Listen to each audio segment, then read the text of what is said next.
Right now on 5 on your side at 10. Tonight, a teenager shot in the head at the hub for Greyhound and Amtrak. It's scary to think that this would happen in a train station. A person of interest detained. Plus tonight, on the eve of the primary election, we'll tell you which polling places will not be open. Heat and humidity are back. Why this round doesn't last all that long and when thunderstorm chances go up for St. Louis. The summer heat is certainly making a comeback. We are under a heat advisory for the next couple of days. I'm Ann Allred. And I'm Mike Bush. Let's get over to Chief Meteorologist Scott Connell with this steamy forecast. Yeah, just within the last couple of seconds, this heat and humidity leading to some thunderstorms off to the east of St. Louis. And just a flash flood warning issued like literally a couple of minutes ago over into Clay County. We'll get into that. First of all, still 88 degrees right now in St. Louis around the immediate metro area. No threat of really bad weather, just the heat. Temperatures are slow to drop overnight, but those storms have been pretty intense off to the east of town and dropping some heavy rainfall as well. This flash flood warning includes the southern portions of Clay County. There's no severe weather there, but there is some heavy rainfall and it keeps falling over the same farm fields. So the potential there that runoff could cause some additional problems. Southern Clay County is in our viewing area. That's Flora over to Clay City. Don't drive through flooded roads. The other concern, of course, is going to be the heat and humidity. Today in Tandem, it made it feel like it was more than 110 degrees in some spots this afternoon. Tomorrow, maybe not quite as bad as we get a little extra cloud cover. The metro storm chances are pretty low for Tuesday, but those storm chances do go up heading into Wednesday. We'll get into why and the details on all of that coming up in about 15 minutes, Ann. Tonight, Illinois state leaders gathered with flood victims to discuss relief efforts. Our Pepper Baker was there and she joins us live. Pepper. And we're coming up on a week since the flash flooding hit, but it will take months, maybe even years, for people to rebuild what they lost in a matter of hours from last Tuesday's historic rainfall. Illinois state senators are looking for help from corporate citizens to aid flood victims in St. Clair County. Strangers gather in an after-school center with one life-changing moment in common: Tuesday's flash flood. I gotta wonder where I'm gonna lay my head at today, the week. Sharon Franklin shares that same struggle with other East St. Louisans working to piece their homes back together. I was displaced. I'm homeless. My two sons, they're my world to me. They're autistic. And they don't like being in nobody's space. Franklin, her husband, and sons were rescued by boat. When they returned home, the damage was beyond repair. The back wall is gone. It smelled nothing but mold, and the bathroom floors them sank in even more. We received an initial number from the mayor. There was around 20 to 25 families, impacted families. Illinois State Representative Latoya Greenwood and State Senator Chris Belt are calling on corporate citizens for aid. We've had one to step up, Meridian Healthcare of Illinois. They've stepped up and they've donated disinfectants. They've donated PPE. And they pledged $5,000 to put up some of those families. The governor has declared, signed a proclamation, so hopefully that will trigger IEMA, which will then trigger FEMA to take a closer look at things that's going on here. Many people are taking shelter at Mason Clark Middle School, but more funds would help with more safety. For someone to say, we don't consider it a disaster area. Come down, talk to the people, see. Now, Senator Belts acknowledged that East St. Louis's infrastructure needs an update. He said improving the pumps and lift stations up to capacity would help prepare for future torrential downpours. Pepper, thanks. Those impacted by the historic floods in Missouri continue to wait for federal aid. FEMA is on the ground today. They're doing assessments, and that is the most important thing right now that we need to get completed is the assessment to make sure we don't leave anybody out. Governor Parson says right now everything is on track to file a federal declaration. He hopes it'll be submitted by Wednesday. FEMA will then send that to the president, and those declarations will be back in the near future. Once the declaration has been approved, individual and public claims can be made. 3 mobile command centers are now set up in 3 of the hardest hit neighborhoods in St. Louis City. Community organizations like the Urban League and Cool Down St. Louis have joined the city to offer these one-stop shops for flood victims. They provide things like food, water, clothing, and financial assistance. I think the most important thing for people right now is to understand that there is help. The city has been remarkable, the mayor's leadership, and just making sure that everything is organized, that the logistics are there. These centers will be accepting donations and volunteers from now until Sunday. You can call the United Way at 211 for more information on how to help. Many people in our region have been affected by last week's flash flooding. You can help them by making a donation to a charitable organization of your choosing through our Give 75 campaign. Visit KSTK.com/Give75 for a link to our donation page with the St. Louis Community Foundation. An update now on a deadly shooting that happened this afternoon inside a Greyhound station in downtown St. Louis. Police say the victim was a teenager and officers took another teen into custody. Tonight, Robert Townsend is outside that Greyhound station with the latest. Robert. Mike, the deadly shooting caused chaos and fear here at this Greyhound station that's near Enterprise Center. But it's scary to think that this would happen in a train station where it's really busy. Witnesses told police in mid-afternoon a mask and hoodie-wearing young guy stormed through the front entrance at this Greyhound station in downtown St. Louis. Within moments, witnesses said the gunman shot a teenage boy who was sitting in the lobby. We saw a young man just land there. That could be one of my family members, and it's sickening. Multiple police officers rushed to the scene, put up crime scene tape, and started talking to witnesses. The station packed with dozens of travelers at the time. This woman's brother was trying to buy a train ticket just minutes before. She didn't want us to show her face. They said the young man that was murdered was sitting in a chair. The guy came in the building behind him as he was sitting in a chair and said, "What's up now?" and pulled his revolver from his pants and shot him. Amtrak also operates out of the station near 15th and Poplar Street. Customers say ticket counters for both companies temporarily shut down after the deadly shooting. It happened after a violent weekend in St. Louis. Police say early Saturday, 2 innocent people caught in the crossfire when hundreds of shots were fired near 21st Street. Back at the Greyhound station. Bad publicity for Greyhound. That's bad publicity for St. Louis. Nobody else was hurt. Police quickly took a teenager into custody thanks to eagle-eyed witnesses. These people were very helpful. That when they saw that, they remembered, and that provided us with a lot of information. But that's little comfort for this weary woman. I'm tired of the violence, and I'm ready to move. Police tell us the victim was shot in his head. Now tonight, Greyhound and Amtrak are both selling tickets and both are running again. We're live downtown. I'm Robert Townsend, 5 on your side. A woman was shot in what police are calling an attempted carjacking in the Jeff Vanderloo neighborhood. It happened this afternoon at the Walgreens near North Grand and Page. Police were called for a shooting, and when they arrived, they found a woman shot in the chest. Police say the suspect took off on foot. A surge in certain stolen cars have drivers looking for anything to protect their vehicles. Our I-Team has been following the case of stolen Hyundais and Kias and found a solution to keep you from being a victim. But Christine Byers found there's a new problem. The simple device isn't so simple to find. Joe Barbalia has had the club on shelves at his Southwest Auto Parts store for decades. But suddenly, he's struggling to keep up. This is the last one. It's about the only thing police say can stop thieves from stealing Kias and Hyundais, which are disappearing from driveways in droves. We have 2 in a shop next door right now, both broken windows, both ignitions pulled out. Police say the way ignitions were designed on some models make it easy for thieves to steal them by using USB cords as keys. So far this year, 669 Kias and Hyundais have been reported stolen through the end of June, compared to 137 last year. That's a 388% increase. So they're recommending people buy highly visible steering wheel locks like the club. When you have a club on the car and you put it on the steering wheel and you face it up like that and they see that yellow thing in the window, they have to deal with this also besides the ignition switch, besides the wiring. So it's easier if they just go to another car. St. Louis Police Major Janice Bachstruck agrees. We have not seen any of them with a car club attached to it that have been stolen. The trend is making it hard for shops like Barbalia's to keep them in stock. We'll be down to pick them up in a little bit. Retailers like Barbalia charge about $30 to $40 for the devices. Some locations in St. Louis City sell them at cost for $14 a piece. This week, the Citizen Service Bureau said they only had 3 left. Barbalia recently got a dozen into his shop.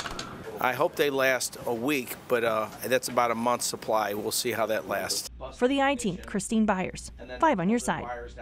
St. Louis police leaders tell the I-Team they're trying to partner with Hyundai and Kia dealerships to get more of the clubs to drivers. Meanwhile, we've listed where you can find the steering wheel locks on KSDK.com.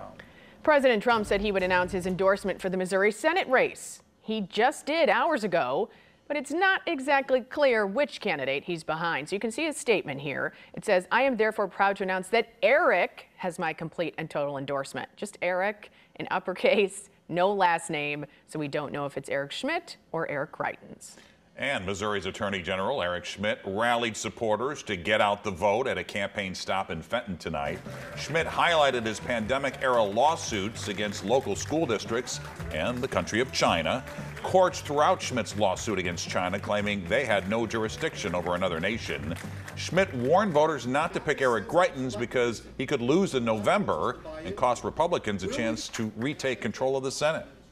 Eric Greitens, who's abused his wife, he's abused his kid, he's a predator, he quit on this state. He quit on you before, he'll quit on you again because it doesn't get any easier in Washington. Eric Greitens took a knee and he quit on the state, so he hasn't done any of those things. But so he resigned after like serious allegations. Are you saying that he shouldn't have resigned? No, I'm saying he should have explained to people why he resigned. He claimed he was innocent, but he resigned anyway.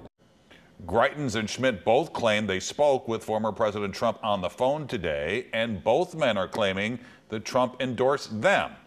Trump said Congresswoman Vicky Hartzler was not up for the job.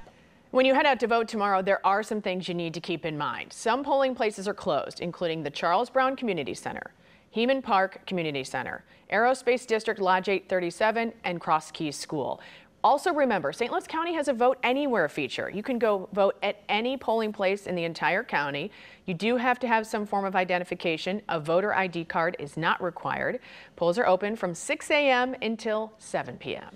5 on Your Side has put together a comprehensive guide on the Missouri primary. You can learn more about the candidates and the initiatives on the ballot. Just go to ksdk.com/guide.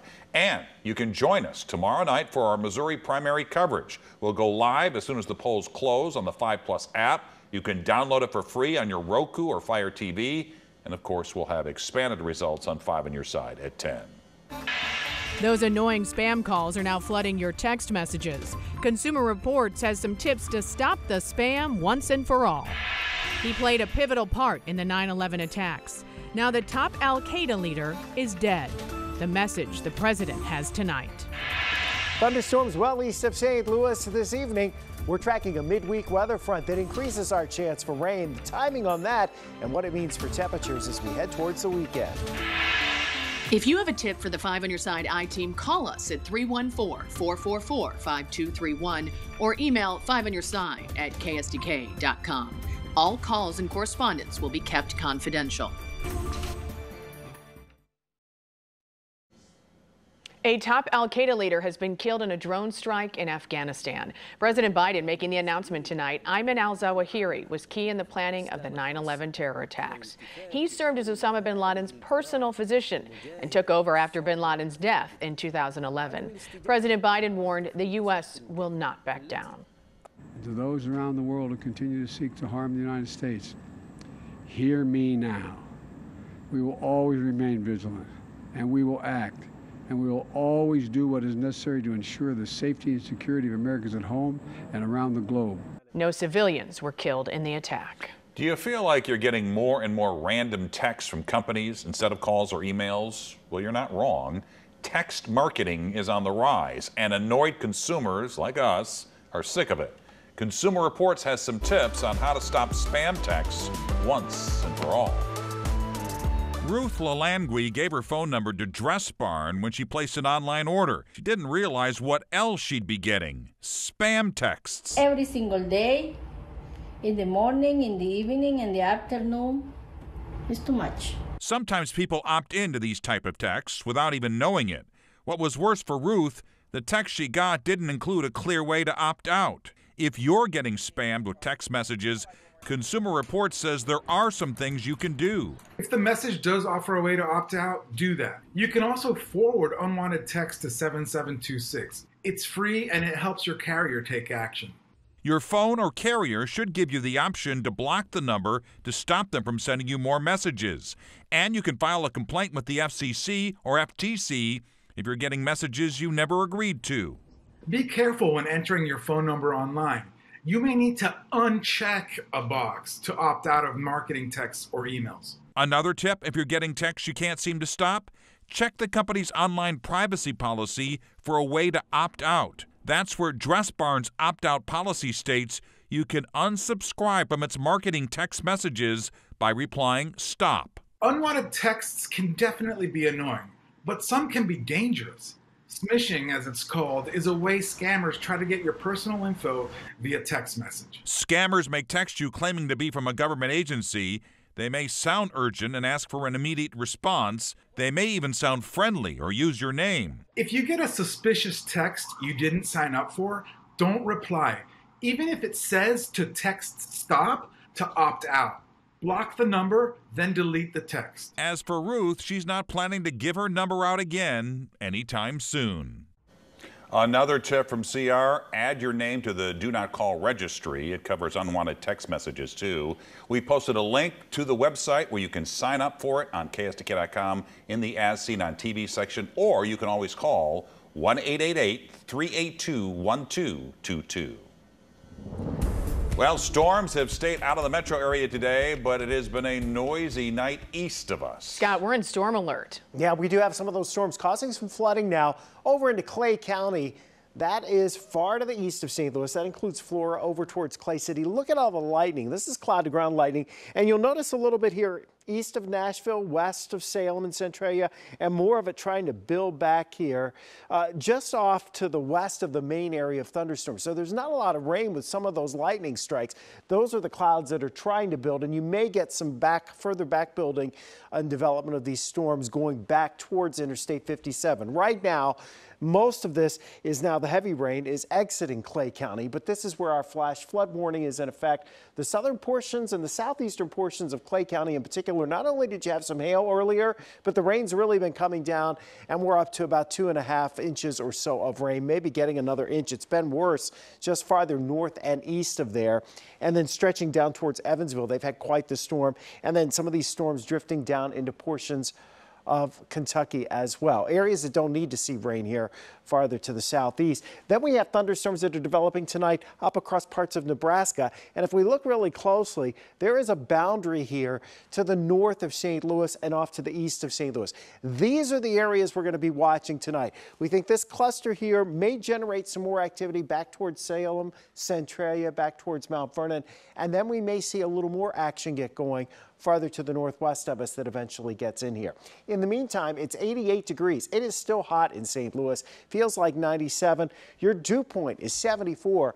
There is a tremendous amount of moisture available for any storm to work with. We're staying in the 70s overnight tonight. Let's take a look at Futurecast and see how this looks as we go into tomorrow. The rain chances for the metro probably first thing in the morning and again in the afternoon. The overnight activity off to our east and southeast will tend to fizzle some as we head into the hours after midnight. But by daybreak, more thunderstorms are working in over these same areas out of central portions of Illinois. Most of it stays out of St. Louis, but we can't rule out a few thunderstorms trying to develop along some of those boundaries put down by those storms. The big changes will happen as we head towards Wednesday into Thursday. Next couple of afternoons, triple-digit heat index values. Here comes the cold front as we head into Wednesday night. That's when we get our better chance for seeing showers and thunderstorms on a widespread basis, and then cooler air rolls in on Thursday. Don't drive through any flooded roads if you should encounter them if you're out over in Clay County in Illinois. The rest of us will probably have a relatively quiet night. We'll watch that Interstate 57 corridor, and then towards the weekend, we heat back up, mid-90s again by Saturday and Sunday. A wild summer, to say the least. Scott, thank you. Here's Frank. Well, and the Cardinals have acquired a pitcher, but it may not be the one you wanted. A lot of baseball moves today. We have it all. Plus, Albert Pujols had a day of giving back. Stick around, please.